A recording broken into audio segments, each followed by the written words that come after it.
czy ty wiesz, że pewnego dnia przywróci wzrok ślepemu?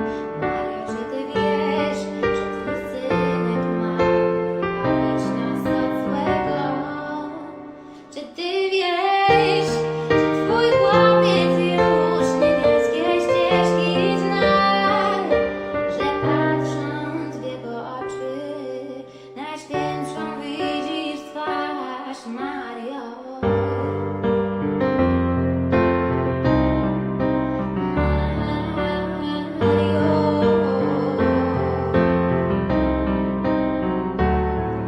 Ślepemu wzrok, głuchemu dźwięk, nagłemu życia dar, chromemu krok, niememu pieśń przynosi Chrystus Pan.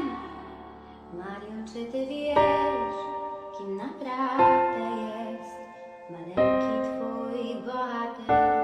Mario, czy ty wiesz?